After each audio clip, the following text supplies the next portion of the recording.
boa noite a todos. Como já colocou o Vinícius, nós estamos estudando o Livro dos Espíritos e vamos tratar ou dar continuidade ao estudo do capítulo 10, que trata da Lei de Liberdade. Na terça-feira passada, a Kátia tratou duas questões desse item, liberdade natural, que faz parte do capítulo 10, e a gente vai fazer algumas considerações rápidas, só para que a gente possa pegar o fio da meada, tá? Então, nós chegamos à conclusão, na terça-feira passada, que sim, o homem ele é um ser social por excelência, que para viver em sociedade é necessário respeito, antes de mais nada, ao próximo, e inclusive ao próximo mais próximo, que é aquele que divide o ambiente familiar, que faz parte do nosso núcleo familiar, e também deduzimos, pelas orientações dos espíritos, que a minha liberdade ela vai terminar sempre quando começar a liberdade do outro. Então, os espíritos afirmam que nenhum de nós pode gozar de absoluta liberdade sem que a gente infrinja a liberdade do nosso próximo, ou fira, né, a liberdade do nosso próximo. Todos precisamos uns dos outros, e a não ser que tenha uma condição, se a criatura for um eremita, viver isolado em uma caverna, então pode até ser que nesse ambiente ele consiga usufruir de uma liberdade sem limites. Bom, então, dando continuidade ao tema, a gente lembra que a menor célula social é a família. A família é conhecida como a célula primária, a célula máter da nossa sociedade. Então, a gente deduz, e assim deveria ser, que é na família onde todos os seres humanos devem aprender as primeiras noções de vida em sociedade. Ou, né, pelo menos é onde elas deveriam aprender essas primeiras noções. A família é o primeiro núcleo social que nós temos quando nós retornamos à Terra através do processo reencarnatório. Lá nós aprendemos que temos direitos, mas que também temos deveres. E é na família que isso acontece primeiro. Pois Kardec, então, na questão 828, ele faz a seguinte pergunta aos espíritos: como se podem conciliar as opiniões liberais de certos homens com o despotismo que costumam exercer no seu lar e sobre os seus subordinados? Então, vamos primeiro entender a pergunta, né? O que é que Kardec queria exatamente perguntar com isso? O que é que Kardec observava? Que homens que se auto-intitulam liberais, que emitem opiniões liberais e que até têm atitudes liberais na vida em sociedade, muitas vezes, no ambiente familiar, nessa célula máter, nesse núcleo primeiro de formação de todos nós, esses homens se comportavam como verdadeiros déspotas, né? Que são aquelas criaturas, aquelas pessoas que exercem uma autoridade arbitrária ou uma autoridade absoluta, ou seja, que eu mando e você obedece, né? Para ser bem claro. Então, ele queria saber como era possível uma mesma criatura se portar de forma tão distinta, ter um comportamento tão distinto. E ele pergunta isso aos espíritos: por que isso acontece? E os espíritos respondem da seguinte forma: eles têm compreensão, sim, da lei natural. A lei natural não é uma desconhecida deles. Eles conhecem a lei natural. Mas a lei natural está contrabalançada pelo orgulho e pelo egoísmo, quando não representam calculadamente uma comédia, sustentando princípios liberais, compreendem como as coisas devem ser, mas não as fazem assim. Então, nessa resposta que os espíritos dão a Kardec, a gente percebe aí duas vertentes distintas, né? Uma delas, a criatura compreende a lei de liberdade natural, ela professa essa lei da forma como ela se expressa, com as palavras que ela usa, com as suas atitudes, mas isso fora do seu núcleo familiar e com aqueles que estão no mesmo nível social deles, ou acima, mas jamais com os subordinados. Eles conhecem e professam também essa lei, ou seja, são criaturas que na sociedade têm um comportamento liberal. Entretanto, os espíritos frisam bem, o orgulho e o egoísmo não lhes permitem exercitar a liberdade natural com seu próximo mais próximo, exatamente aquele que divide ou que faz parte do seu núcleo familiar, ou aquele que é diretamente subordinado, né? Então, seria aqui eu mando e sou obedecido. São déspotas dentro de casa e também com aqueles que são subordinados a eles. E por conta exatamente da questão do orgulho e do egoísmo. Pelo orgulho, eles acham que, em algum momento, para aqueles que lhes são subordinados, se eles tiverem um comportamento liberal, eles podem abrir espaço para que aquele subordinado se aproxime muito dele, ou use de liberdade para com ele.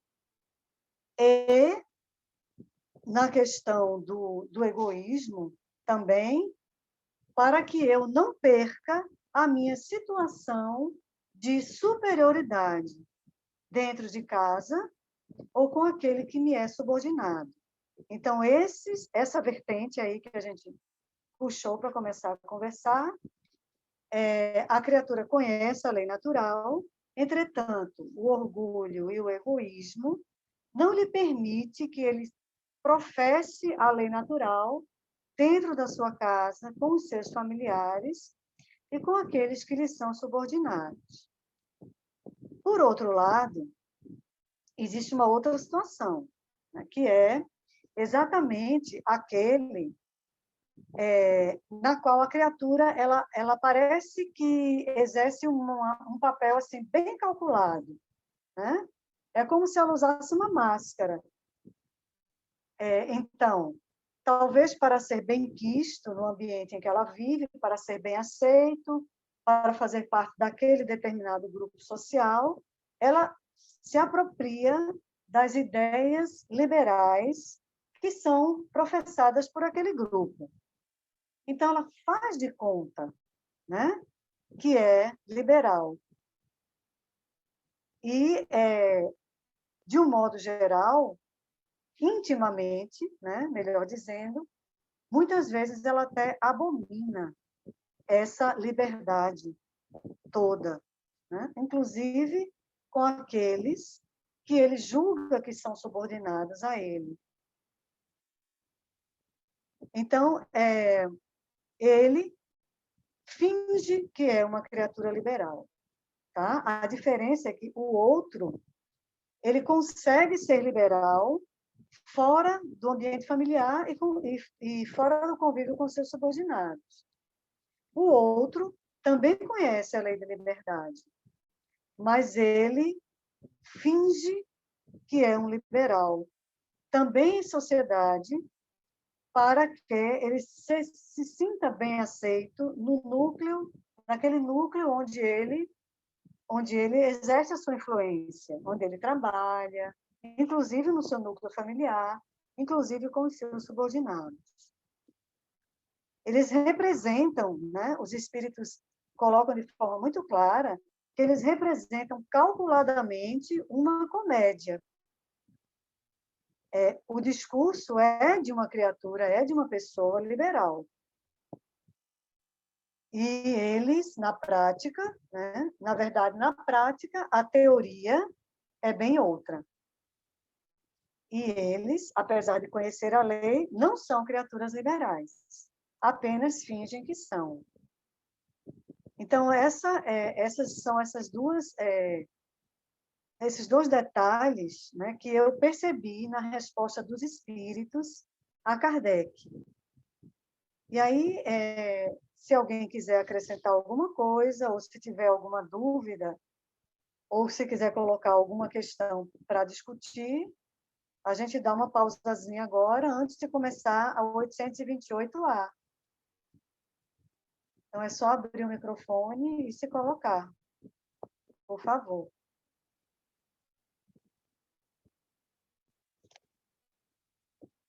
Nada a acrescentar? Bom, então vamos para a 828A, né? Então, dando continuidade, Kardec continua o questionamento. E a 828 se desdobra na questão 828A.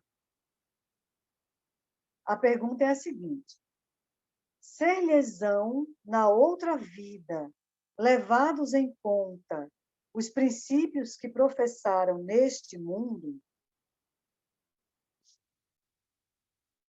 Ótimo, Vinícius, obrigada. Ser-lhe-ão, na outra vida, levados em conta os princípios que professaram neste mundo? Ou seja, aqueles que defenderam com veemência, né? Que, teoricamente, tomaram a questão da liberdade natural como uma verdade, e mesmo a propagaram como uma verdade. Quando eles retornam à pátria espiritual, esmiuçando a pergunta, né? Quando eles retornam à pátria espiritual, à vida verdadeira, de alguma forma, lhes será cobrado não terem colocado em prática aquele conhecimento que eles detinham.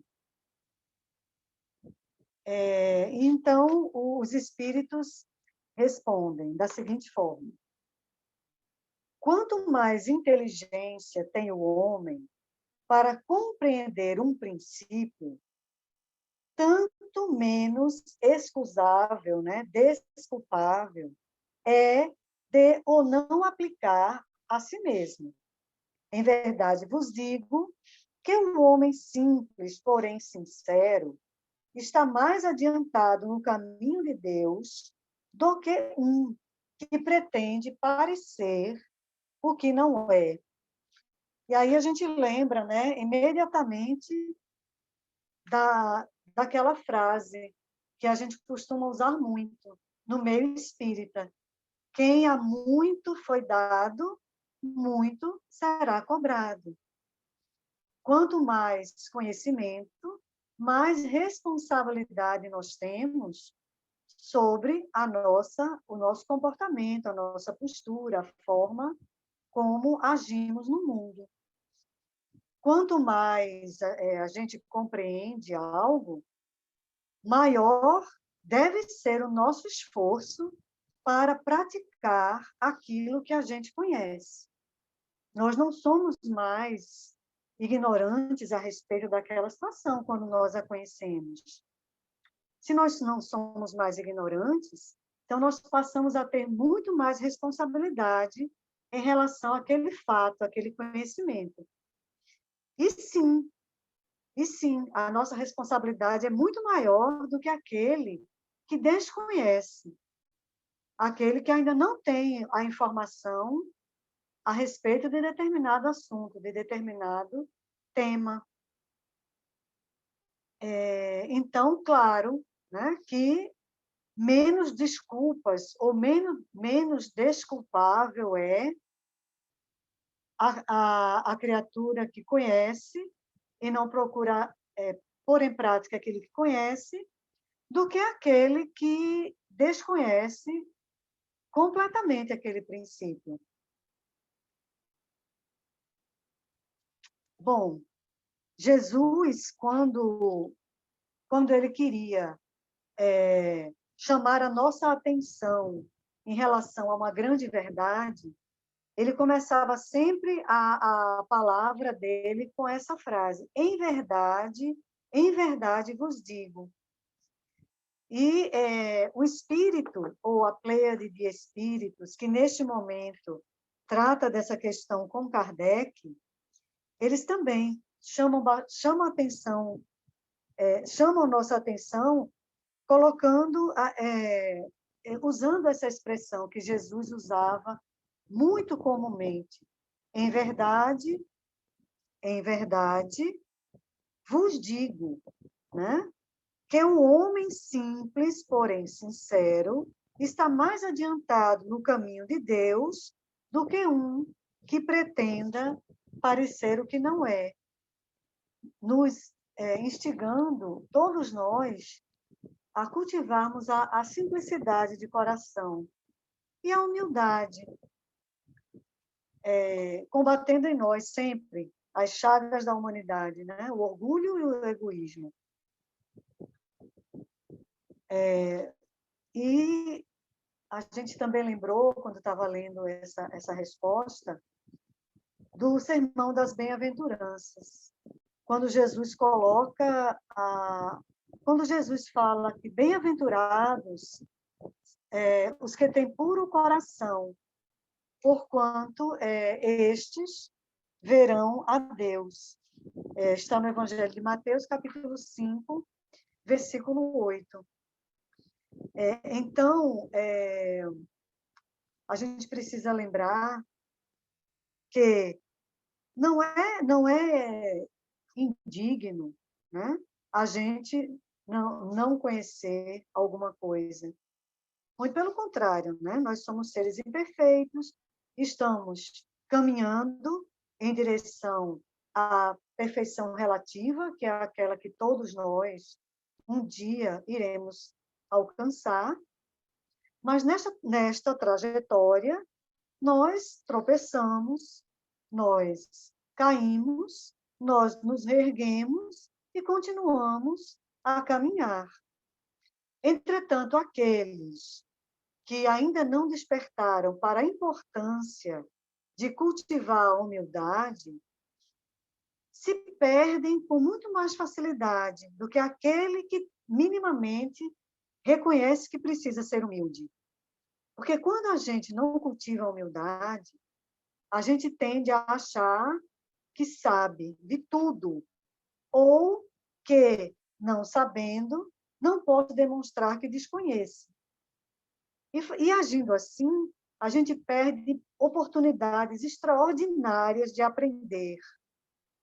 É tão mais simples a gente ter a coragem de se colocar diante de um fato como uma criatura que o desconhece. Eu sou ignorante nisto, mas tenho muita vontade de aprender, porque sou um ser em construção. E quanto mais eu aprender, mais eu vou ter discernimento para fazer as minhas próprias escolhas e decidir aquilo que é melhor para mim, o melhor caminho a seguir. Então, bem-aventurados, realmente, aqueles que têm puro coração, porque estes verão a Deus muito antes do que aqueles que cultivam o orgulho, que cultivam a vaidade. Então, os espíritos são muito claros aqui nessa questão. Quando eles fecham essa questão 828A, eles nos recomendam que busquemos ser sempre simples e sinceros, jamais percamos a simplicidade, por mais que achemos que conhecemos alguma coisa, mesmo porque nós jamais teremos o conhecimento absoluto de nada, porque o conhecimento absoluto só o nosso Criador o detém. Então, é sempre muito importante a gente ouvir. Tem uma frase que eu acho assim, fantástica, né? Que diz assim: ouça a verdade, mesmo a dos insensatos e ignorantes, porque eles também têm a sua verdade. Então, quantas vezes a gente olha para uma pessoa e acha que ela não tem absolutamente nada para nos ensinar? Mas quando você se dá a oportunidade de conversar com aquela pessoa, ou dar a oportunidade àquela pessoa de se aproximar de você, você percebe quanto de informações ela tem para lhe passar, né? Inclusive de questões que ela tem uma visão daquela mesma questão, mas num ângulo completamente diferente daquele que você enxerga.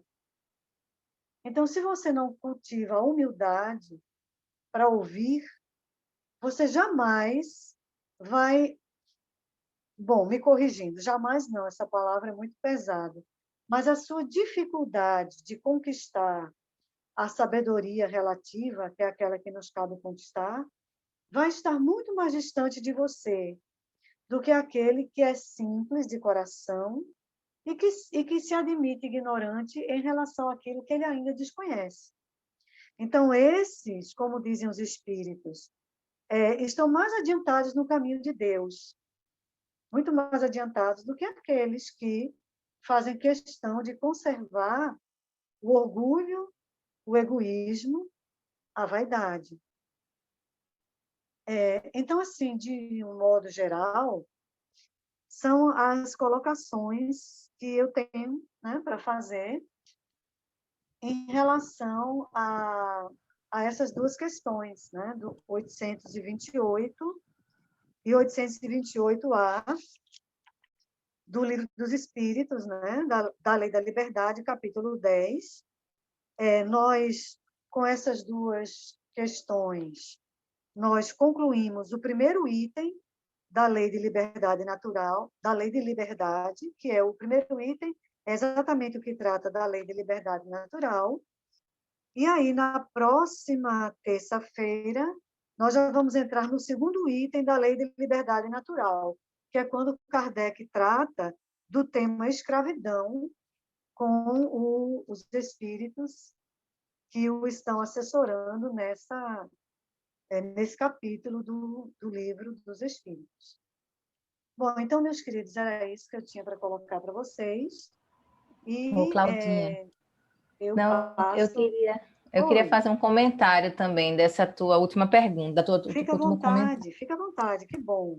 que essas pessoas que agem sinceramente, porque não compreendem, né, não entendem, porque ele está falando justamente dessa comparação, né, entre a pessoa que sinceramente não entende que está agindo errado e aquela que finge que não sabe. Aquelas pessoas que não sabem realmente, quando elas passam a entender, elas são aquelas que se arrependem do que estavam fazendo, né? Sinceramente se arrependem e geralmente mudam o comportamento. E aquelas que estão fingindo que não sabiam que estavam fazendo errado, elas não se arrependem, porque ela já sabia que estava errado. Então, aquela não vai ter a oportunidade tão cedo de se arrepender, porque ela ainda está agindo pelo orgulho. Então, vai demorar bem mais para arrepender e mudar o comportamento, né? Então, por isso elas estão mais distantes, né? Como os espíritos nos dizem, do caminho que leva a Deus, né? Isso mesmo. E Bom, então agora é com você, né? fechamos aí, então, essa Sim, parte de liberdade, né? E são temas tão atuais, se a gente pensar, quando hoje se discute o que é liberdade de falar mal, liberdade sendo discutido no próprio Supremo, né? E a gente tem aí o Livro dos Espíritos colocando toda a responsabilidade sobre o nível de consciência que cada um tem, né? E à medida que cada um vai aumentando a consciência mesmo do mal que faz, né? A liberdade vai ganhando sentido, né? E é essa distinção entre o que é liberdade e e quando você vai agredir, né, ou utilizar-se da liberdade para agredir, são todos temas extremamente atuais. Então eu passo então para a Rita, né, fazer a sua parte do Evangelho. Obrigado, Claudinha. Obrigada, minha gente. Então, eu peguei a parte do Evangelho, segundo o Espiritismo, né, como o Vinícius falou, capítulo 24, nos itens 11 e 12. E no meu Evangelho, o título tá: Não são os que gozam saúde que precisam de médico, mas é o mesmo título de Os sãos não precisam de médico, né? Só desdobrado. Então, no item 11, ele fala: Estando Jesus à mesa em casa desse homem, que é Mateus, vieram a ir ter muitos publicanos e gente de má vida, que se puseram à mesa com Jesus e seus discípulos.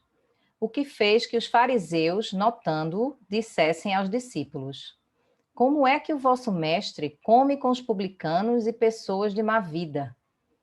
Tendo-os ouvido, Jesus disse-lhes: Não são os que gozam saúde que precisam de médicos. Mateus, capítulo 9, versículos 10 a 12.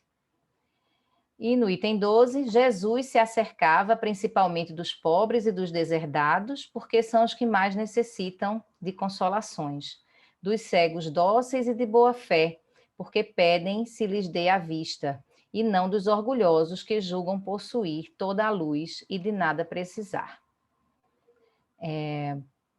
Eu queria só perguntar uma coisa.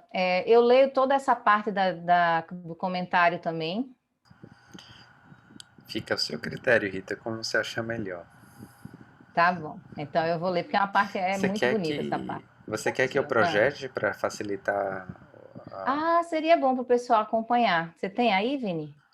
Um segundo. Deixa eu pegar aqui. Que é curtinho, são duas folhas só, mas é bem bonita essa passagem, né? 24, 11, né?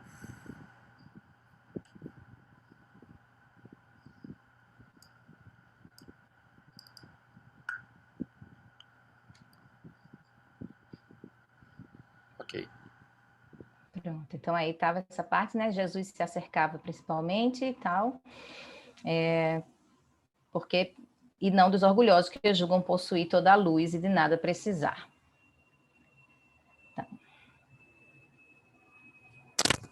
Já pode passar. Essas palavras, como tantas outras, encontram no Espiritismo a aplicação que lhes cabe.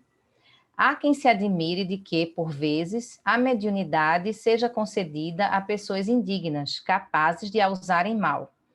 Parece, dizem, que tão preciosa faculdade devera ser atributo exclusivo dos de maior merecimento.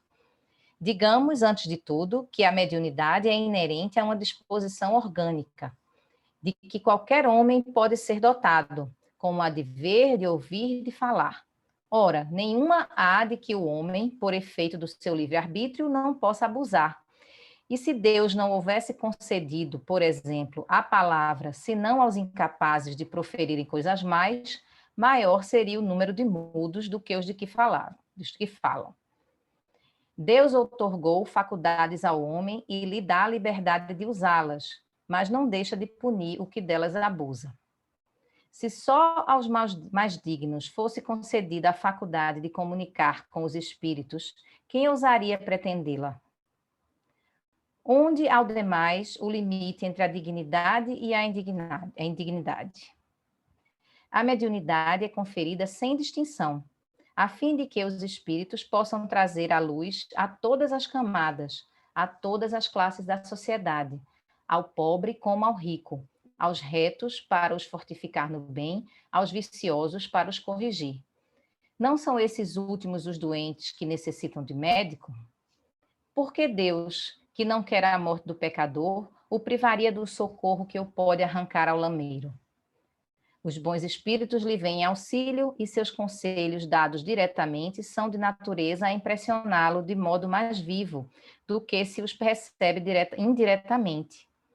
Deus, em sua bondade, para lhe poupar o trabalho de ir buscá-la longe, nas mãos lhe coloca a luz.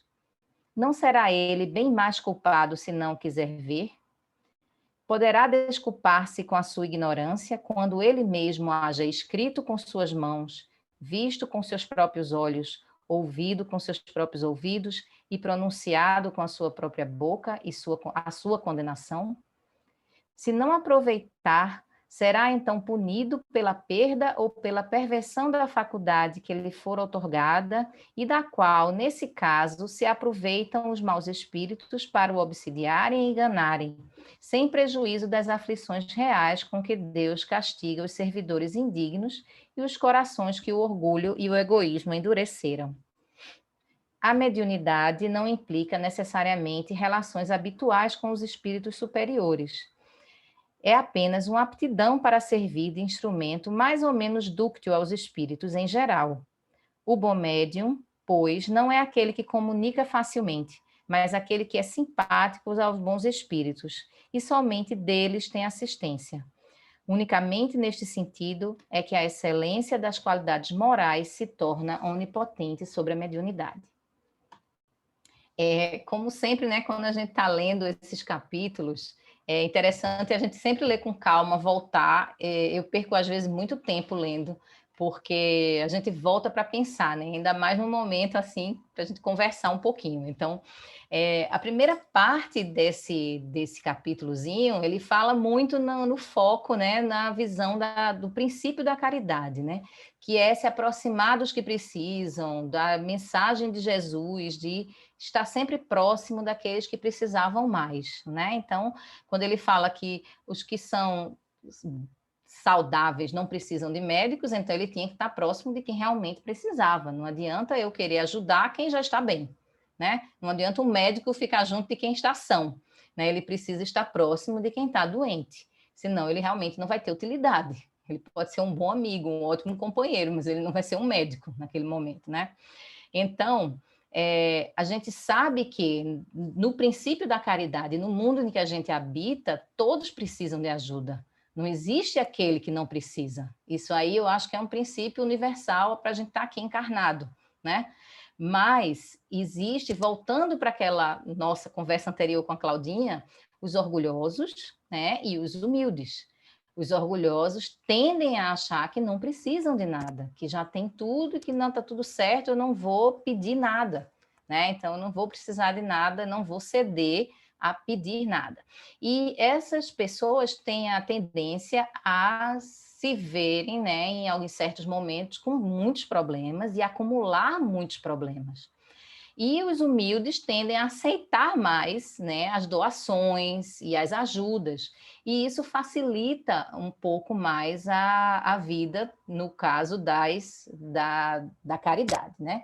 Então, a gente vê que Jesus, quando ele fala que ele se aproxima dos mansos, dos humildes, dos que não são orgulhosos, é porque eles aceitam mais rapidamente aquilo e é mais tranquilo, né? Mais rápido de ajudá-los com aquilo, enquanto os orgulhosos eles precisam também aprender um pouco a aceitar a ajuda, né? Que está sendo disponível, né? Ele não vai negar a ajuda, mas ele não pode também empurrar a ajuda para quem não quer receber, né? Então, aproximar dos que precisam, isso é o que Jesus fala, e o princípio da caridade em tudo que ele fazia, né? Acho que não faltou isso em momento nenhum, em nenhum dos exemplos de Jesus. E aí, no Espiritismo, é interessante que ele traz esse exemplo diretamente, assim, o foco para a mediunidade. E aí eu fiquei me perguntando, nossa, logo na mediunidade, por que será, né? Quando eu li a primeira vez, assim, por que a mediunidade? E a gente sabe, claro, que a mediunidade é uma forma de ajudar também, né? De uma forma de caridade. E com a leitura, eu voltando assim, eu falei, tem muito mais coisa realmente aqui do que simplesmente ajudar o próximo, né? O que é que a mediunidade tem que também é tão importante nesse momento de entender que não são os sãos que precisam de médicos, né?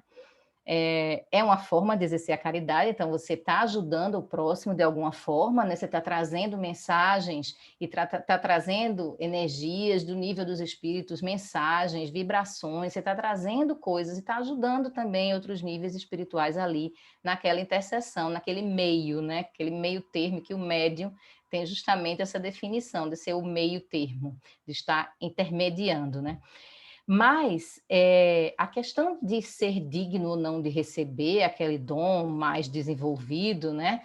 Que ele trata como se fosse uma disposição orgânica, eu achei muito interessante, porque aí ele comenta assim, não, peraí, antes de a gente falar quem é digno ou não é de receber, vamos lembrar que a mediunidade é uma função, é como um outro sentido, né? Como os nossos 5 sentidos básicos, então ouvir, falar, né? Sentir gosto, cheiro e tal, e aí Deus não priva ninguém disso, assim, não vai escolher quem vai receber isso aí, porque se fosse ele escolher quem só vai poder falar, quem falar do bem, então tinha muita gente muda na Terra, tem mais gente muda do que falando, então é até o exemplo que ele usa no texto, né? Então, tranquilamente, isso seria fácil para Deus decidir, né? E ele não faz isso, porque a base de tudo é o livre-arbítrio, você tem que dispor do que você recebe usando a sua consciência, né? E a sua consciência é o que vai mostrar o seu estado moral, né? Então, como você usa os seus dons, suas dádivas divinas, o que você recebeu, vai traduzir um pouco do seu estado moral, né?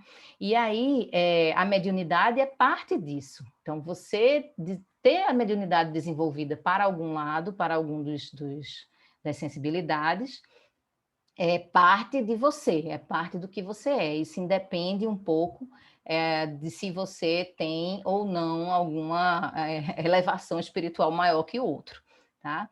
Mas ele volta para a questão de quem somos nós para definir o que é dignidade ou indignidade em relação a isso, né? Claro que todos nós somos imperfeitos, em diferentes graus e níveis, e fica difícil de dizer qual tijolinho um pouco mais alto que o outro, um pouco mais baixo que o outro, nessa infinidade de pessoas na Terra e de espíritos tão distintos que a gente convive.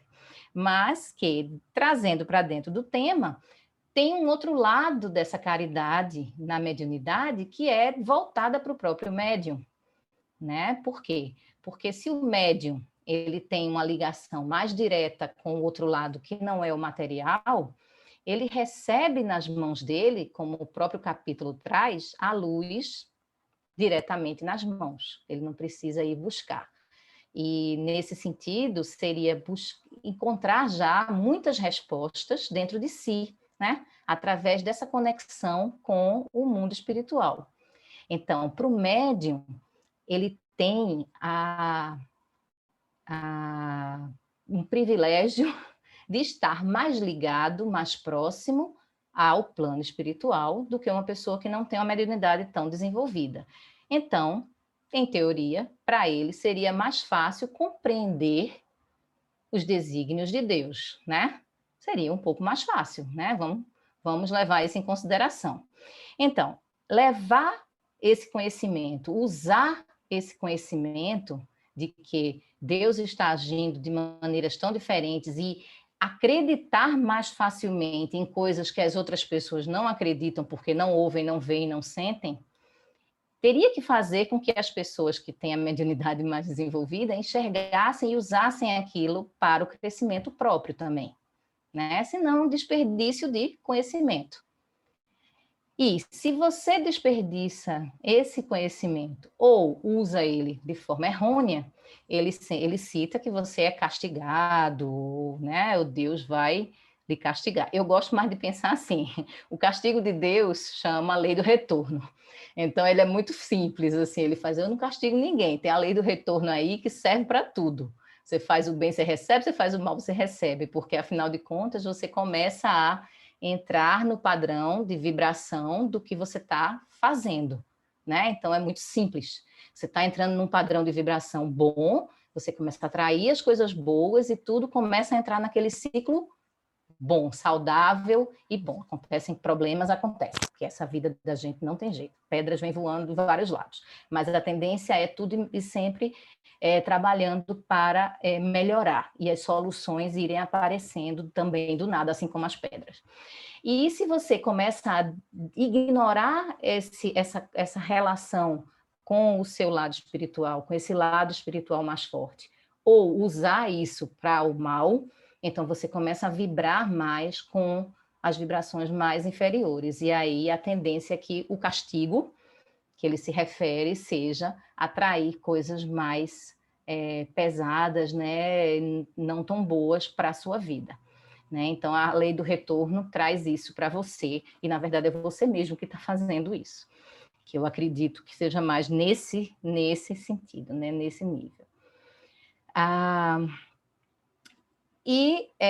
Por que em todos os níveis e em qualquer pessoa? Porque mesmo na benevolência de Deus, né, como ele fala, o mais infeliz das pessoas, a mais sofredora ou a mais até mesmo má, se tem um vislumbre dessa espiritualidade, de repente ela consegue melhorar alguma coisa, ou consegue passar para alguém alguma coisa, que vai melhorar aquele ambiente onde ela vive, um pouco que seja, trazer um pouco de luz para aquele ambiente. E isso já é a reflexo da caridade, seja para ele mesmo, seja para o ambiente onde ele está. Então, é necessário que tenha esse tipo de trabalho, de expressão da mediunidade em todos os níveis da sociedade, em todos os locais, em todos os ambientes, porque esses fachos de luz pequenininhos, eles precisam surgir em todos os lugares.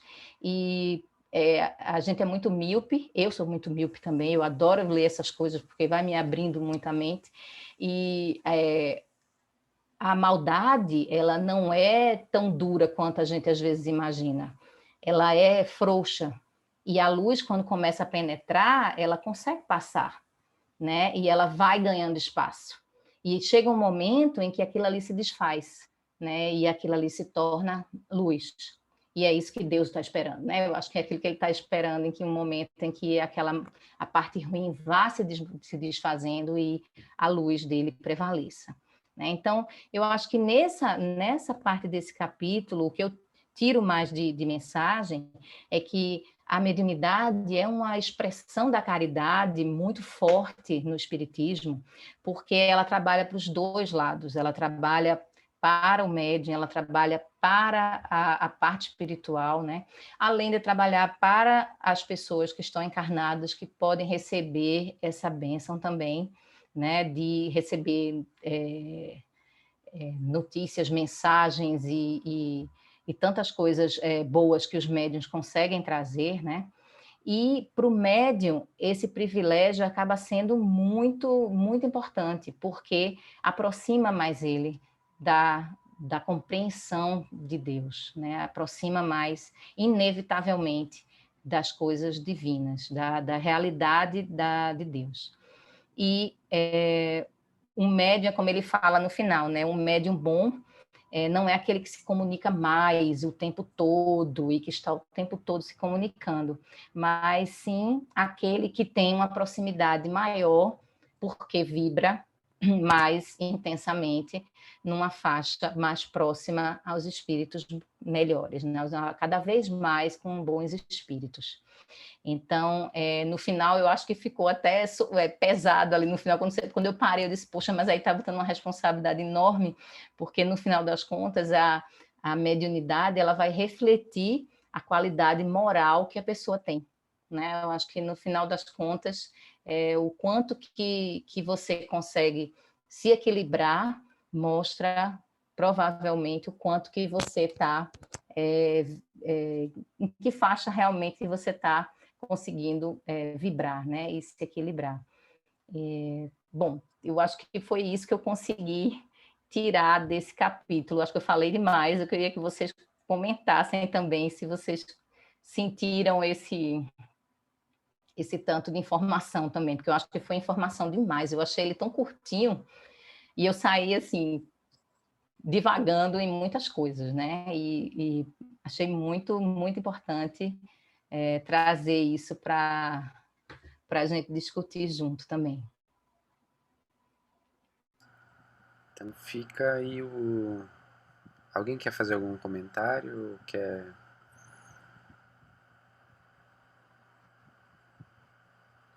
Vocês que são muitos médiums aí, trabalham e tudo. Eu não sou. Talvez um... Cláudia? A Rita colocou agora assim, eu não sou, né? Aí eu lembro a você que você é sim. Todos nós, em maior ou menor grau, somos médiuns, né? Isso também está no Livro dos Espíritos, essa questão. Então, somos sim, todos nós somos médiuns. Alguns vêm com um compromisso mesmo, né? No exercício da mediunidade, que é o que nós chamamos de médiuns ostensivos. E outros, de uma forma ou de outra, têm com maior, com intensidade às vezes menor, tem esse contato com o mundo espiritual. Às vezes, tem dia que esse contato é até um pouco mais intenso, você tem mais sensações, né? Às vezes, você percebe que tem alguém próximo a você, você recebe uma intuição muito forte, uma orientação muito segura, né? E naqueles momentos você tem a sensação de que está tendo um contato mais íntimo com seu anjo guardião ou com seu espírito protetor. Então, sim, médiuns somos todos nós. Uns, né, com a mediunidade mais intensiva, né, são os médiuns que a gente chama que tem compromisso com o exercício da mediunidade, e outros que têm, em maior ou menor grau, esse contato também com o mundo espiritual. Né? Nós vivemos cercados por uma nuvem de testemunhas, né? Como disse Paulo. Uns as percebem com mais facilidade, outros com menos facilidade. Só essa questãozinha aí. E a gente vê mais uma vez o entrelaçamento, né, dos assuntos, né? Porque você tem aí a gente há pouco falava de liberdade e agora está falando da liberdade que os médiuns têm para agir, né? Para utilizar vamos chamar de talento no sentido da parábola dos talentos, quando alguém que recebe um talento e o multiplica dependendo da sua liberdade. Então você tem a opção de enterrar aquele talento e depois devolvê-lo, o mesmo talento, só que depois lembrem que o Senhor, né, na parábola dos talentos, o Senhor aquele que escondeu e enterrou, né, que não fez nada, não aproveitou, o Senhor chama de servo mau servo mau e preguiçoso, né? Eis aqui o seu talento, mas Jesus, o Deus que tudo olha e olha as intenções, servo mau e preguiçoso. E aqueles que os faz multiplicar os talentos, ele age, né, sempre colocando, né, a sua mediunidade a serviço de todos. E aí a gente está multiplicando os talentos, mas mais uma vez, tudo depende do livre-arbítrio, que essa lei universal aí, que a gente tem a liberdade de escolher como quer, né, se utilizar. Porém, né, também há de arcar-se com as consequências daquelas ações do uso da liberdade, se foi para o bem ou se foi para o nada, né? Então, porque também o mal ele é um resultado do não praticar o bem, também é um mal, né? Como diz o Livro dos Espíritos. Então aí a gente percebe novamente, né, quando a gente trata do Livro dos Espíritos e do Evangelho, eles sempre se casam e se complementam dentro do mesmo dia.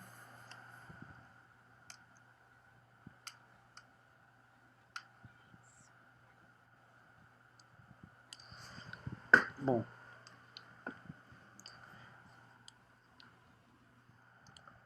então eu acho que a gente podia encerrar os trabalhos dessa noite. Vamos fazer a nossa prece final. E diante desses quadros que a gente vê, né, que a gente vê todos os dias, que a gente vê inclusive aqui, né, na nossa aldeia, teve vários desencarnes hoje aqui junto de nós. Nós queríamos elevar os nossos pensamentos ao alto e rogar ao Pai Celestial que ampare essas almas que estão desencarnando no nosso país, né, que estão desencarnando em nosso estado, e que os bons espíritos possam ampará-los, recebê-los na pátria espiritual, na pátria verdadeira, que eles possam sentir os bons fluidos, as boas vibrações e se reequilibrarem, né, nessa nossa pátria verdadeira. Então rogamos, Senhor, que ampare a todos da nossa casa, ampare a todos que aqui estão, que as boas vibrações recaiam sobre os lares de todos e que nós possamos permanecer na fé, na coragem e na perseverança diante da tempestade. Divino Mestre, mantém-nos fiéis, fica conosco, hoje, amanhã e sempre. Que assim seja. Bom, minha gente, obrigado a todos. Que todos tenham uma boa semana. E no sábado, né, nós nos encontramos de novo na palestra pública. O que vai ter uma novidade. Provavelmente a gente vai ter outros canais abertos no sábado, né, para aqueles que não conseguem acessar o Zoom. Então, provavelmente, se tudo der certo, a gente vai estar fazendo a transmissão simultânea pelo Facebook também, e para facilitar um pouco, né, o acesso às palestras do sábado. Então, boa noite a todos. Então, fiquem com Deus. Muita paz. Boa noite, minha gente. Boa noite. Boa noite, pessoal. Obrigada.